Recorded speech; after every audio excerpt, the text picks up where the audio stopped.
Good morning children, I hope all you are fine. Today I am going to conduct video for grade 9 Social Economics chapter 2 Human Resources of India. Okay, in economics first chapter we already talked about the natural resources which we are getting from the nature. Okay, human resources, it means those are the human beings in a country, those are known as the resources of a country. It's known as the human resources. Okay, according to this introduction, we are going to first start about this chapter. That what is the human resources? Like natural resources, the population is also considered as the wealth of a country. Okay, why? Because with the population only, the country will be developing and then just doing the work. Because if the humans are not there, so who will be just start to change the agriculture production to the in other materials, and who will start developing the all the things with the human minds and with the help of technology only everything is going on further. Otherwise only one, if the technology is also there, then no one is to operate them, then how they can start by their own. The same thing, the humans are there, there is no technology, so it means there is no development, so both are going together. Okay, the people who are living in a country constitute the population of that country, which consists of the children, adults, senior citizens. Okay, children which is a 0 to 6 years, then adults which is a 15 to 16 years, and the senior citizen which is are the 60 and above age.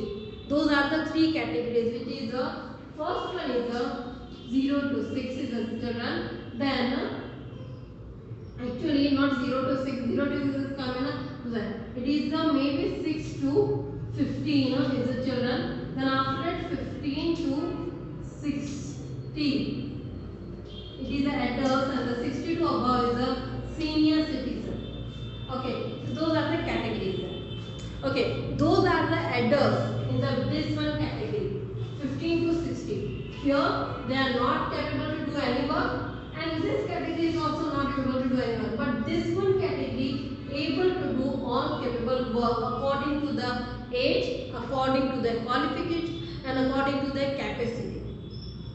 So this category known as the people of a national wealth, and this category known as the human resources. Okay, so since the population of adults is more in India, there is an increase in the workforce. If good education, training and health facilities are provided to human resources, they can be transformed into human capital. Okay, we know that for this level 15 to 60, if we want more things with the help of through enlarging the country's income, it means we have to provide the first health facilities, proper facilities, good education and the training. According to all three, a country according to become a good human resources. Okay, the possess the capability to increase the national income and the transform society, that is the population is an asset. Okay, if the higher investment is made in education and health of the children, they will be able to earn higher income on the future and make valuable contribution to society. This thing we know that. Okay, how we know that of any people who just give a lot of contribution according to the studies, and they are the just top rank of students and the top institutions, they are getting the education according to that. So it means that obviously they are getting a nice job, and according to the job they are giving a more benefit for the country only. Okay, so those things are important for the humans to know. Now people are the resources. How we consider that people are the resources? We all can observe around us the working capability of a healthy, educated and trained people is more.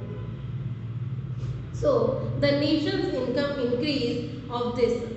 This is the reason that why the education and healthy working people are considered as a human resource. It means in a human resource there are greater importance in the production of the goods and services than the natural resource and the material resources. It means because in the human resources there are the skills and the workforce is there. So according to those capability they can give up more things. Like human resources, new research to provide better facility to the people, like electricity, television, computer, mobile, fast moving contribution, because all the contribute to it. It means according to human resources only, we got today in the so many things. So many things we are trying to develop, we developed, we are using, we are encouraging, we are enlarging all the things. Okay. And till now India is a large population of consider. Okay, but India there is some problem, some what we remember problem, but the issues are there. Issues which is a huge number of population. In that huge number of population, most of the people they are not educated and they are not able to getting proper job. And according to less job, less pay wages, according to this they are not able to give a support for the national income and they are not able to be a part of the human resources of India. Okay, and this is a feel like a burden. Okay, but according to it is possible to convert those people also into a productive assist by the providing good education, training and health facility. Okay, so according to this, now we talk about the characters of the India's population. Okay, first, what kind of India's population is that?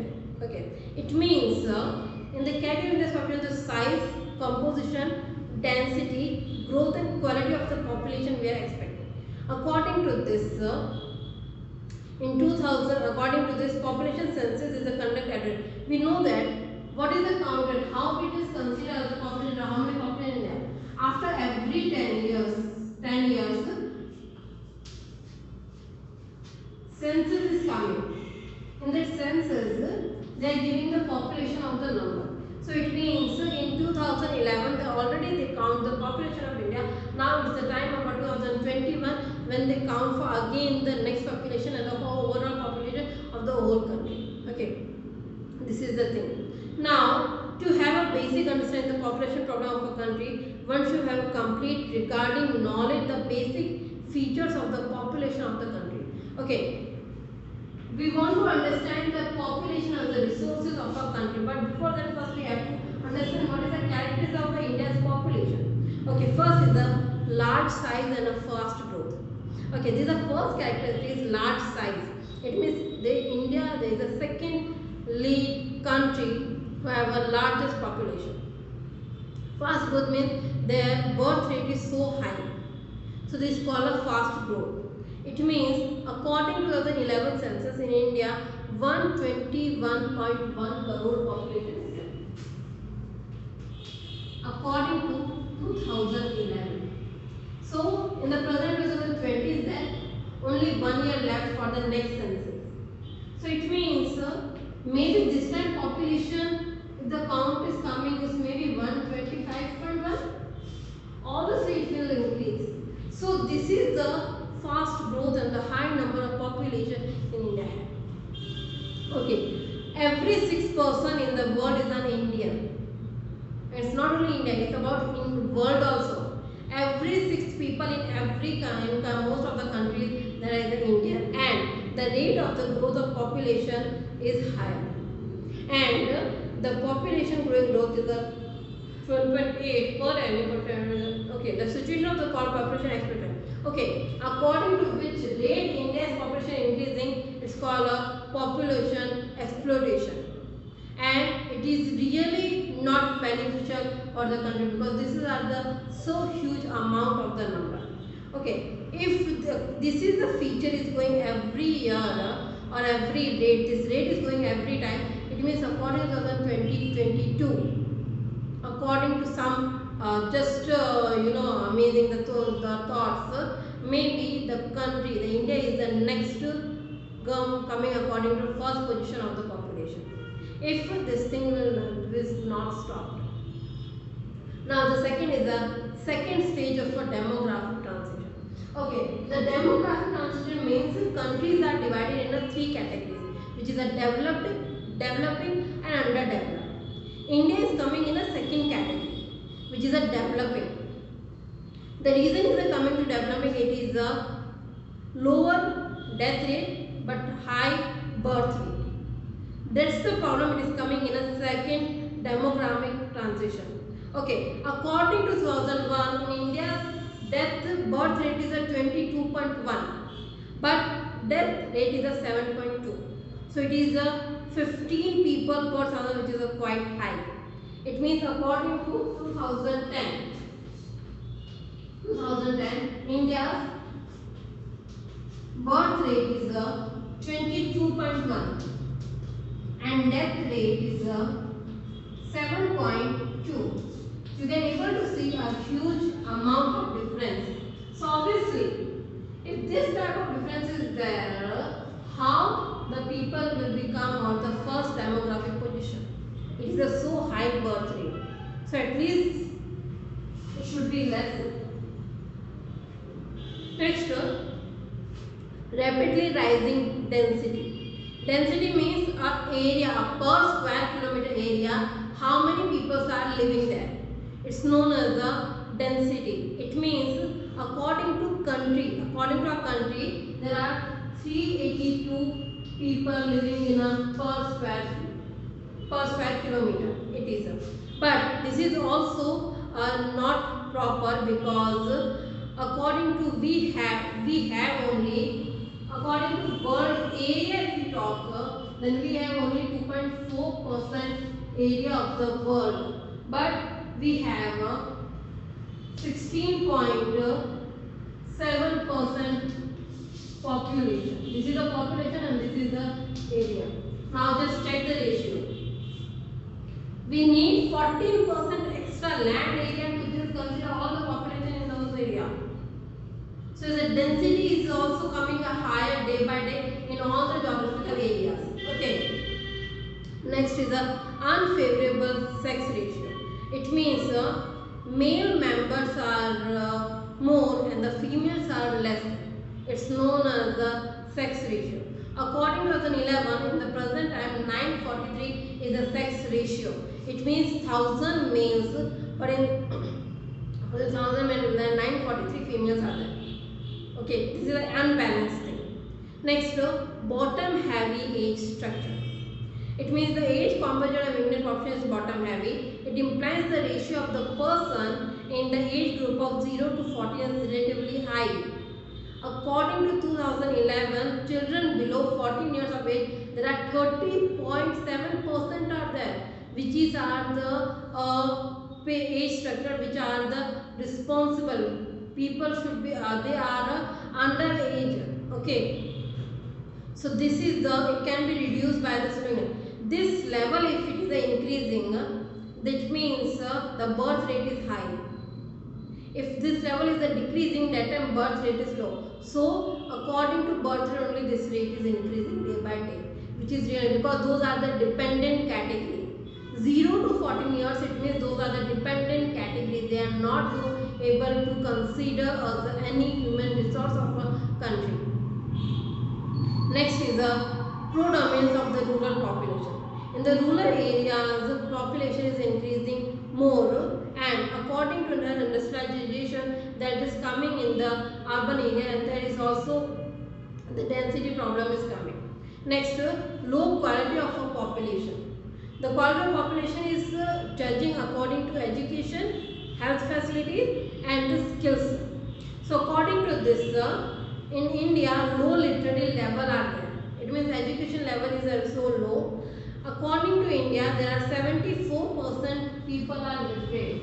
According to 2011, 74% literate people are there. It means still it is not in 80% also. Okay. Next, the female literacy. This is the overall literacy. This is the overall. When I talk about the female, only 65% female are educated in all over India. Okay, this is also low. Then low level for education and training. If we talk about the education system or education level and the training level, there is also low level in country. It means the age group of 20-25 years was 20.4% in 2012. It means those age group, which is a very important for us, the human resources, those age group is very low. Okay, and the training and all the facilities also low, because that's why it is a compare of the advanced countries, it is becoming in a low condition. Now low life India's average expectancy of life is 65.8 years, which is compared to the developed countries, it is a low. It means if the health facility is better, people will live more and they will work more.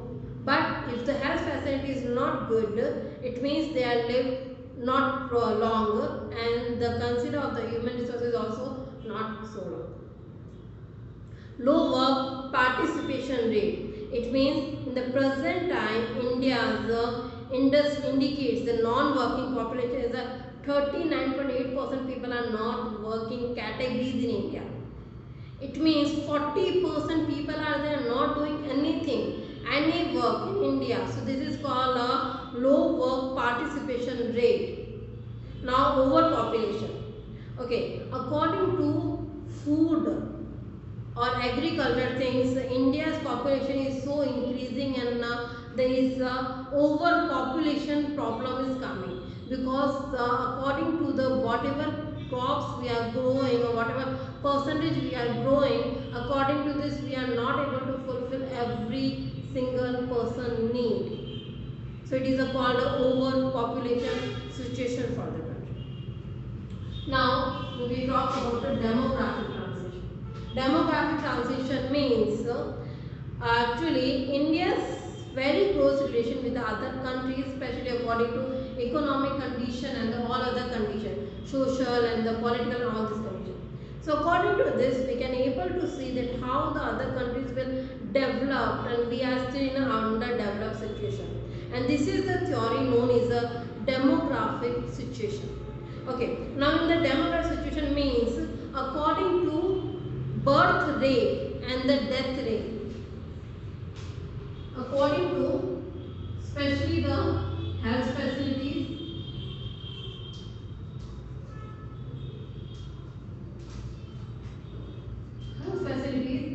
education and skills,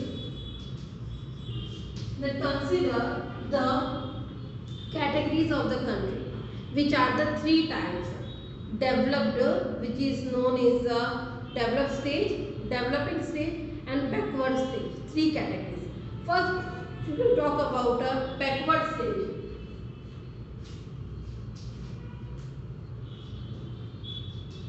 Backward, it means those are less things. Backward means there are really lack awareness about the health facilities, education and the skills. So it means there are not a proper means of the birth control type of policies. Their birth control, their birth rate is high and death rate is less, or maybe death rate is also high. So it means we don't have a proper human resources. So that's why they are not able to do any developed things in their own nation. Okay.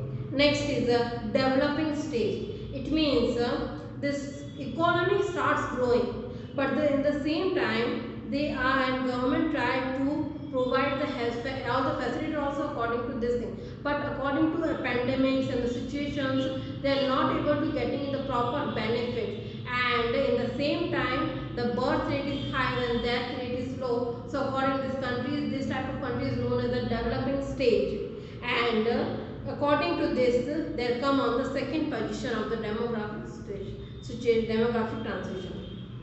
Third one is developed. It means in those they are people are educated, well informed, and everyone get the proper health and hygiene facilities, and the death and birth both rates are low, and they are aware from all the things. Those stage is called a developed stage. It means those countries are going further and they are developed countries. Okay. Now we talk about reproductive health and quality of population. It means we know that health is an important asset of a human. Without our health, we can't do anything. We can't stand also. So health is a very important for us, and it's not only for countries, for us also, for our families also. And according to this health, especially being a biological reproduce, the quality of the population depends greatly on the number of the children born and their health. Healthy children are more likely to grow towards a healthy adult and contribute more to the economic growth for a country. Especially those women's health is very vital because it is they who nurture the child before and also after delivery. And it's not only about this thing. If the women are healthy and disease free, so the children will be. So in the good health of the child, it is really important that mother woman health is also important. So they both are connected. So that's why it is really important to both encouraging. And it is not only about the health, it is about the very important medical facilities, sanitization, nutrition foods, on minerals, vitamins, all the things which they are able to get. So the government providing all type of facility to improve the health and the nutrition of the woman right from the day that she gets pregnant and that the day she deliver a baby. And after the baby born also, there's a make sure that they are just the baby is also just getting proper health and the basic facilities about the food, about the nutrients. All at that time the baby will grow faster, and the importance that the health issue is not becoming a problem for them. So this kind of things government already started. Okay, in that if we talk about the birth, live birth of the children, there are so many numbers is coming in the from the last year. In 1997 or 98, there are 167. There are 398 death are there, maternal death every year. Okay, it is a one only ratio, but in 2012 it is just less, which is a 1. So it means a day by day the falls are increasing and they are providing more according to the public. So it is coming faster. Okay, now according to the National Health Policy of India, what is our main aim? First aim is that we have to provide a proper and the health facility for the every single person, and the provide the nutrient supplements, which is there maybe irons and the nutrient tablets and all kind of things to the persons. So it means they are able to do a work better condition. Okay, so it means there are so many some national health mission started for the especially for the mother and the mother child care facility, which is like Janani Suraksha Yojana. It is ambulance service of the whole India and the Karnataka state government also, which is the 24/7 working and especially for the free. Second is the primary health care centers, which is also especially providing some facilities which is the 24/7 and free. Next is the accelerated social health activities, which is called ASHA's activities. Those are also providing health facilities to those peoples. Next is the iron rich food and the supplements they are providing for the especially those registered according to government registrars and according to government hospitals. So they are also providing this kind of facilities. And vaccination, at time by time they are providing vaccination for the children also, for the mother also, for the women also. So according to the children especially, they are not getting so ill and all this thing. Next, ICDS, it means Integrated Child Development Services. They are giving a more contribution that according to this, in the children they are not suffered with a malnutrition type of disease, and the recovery or if their and the condition is better from born to next when they are dead. Okay. So these are the types of some things, some programs government already started to enlarging and to make sure that mortality, maternal death is less. And according to population control and all this is also government providing some more facilities, and they're just giving a more awareness for the countries also. So in our according to our Indian country, we have a lot of human resources, but in those human resources it was upon to us that how we will be safe and actively participate in the for the economic condition. So children, now I'm going to bind my session. Thank you.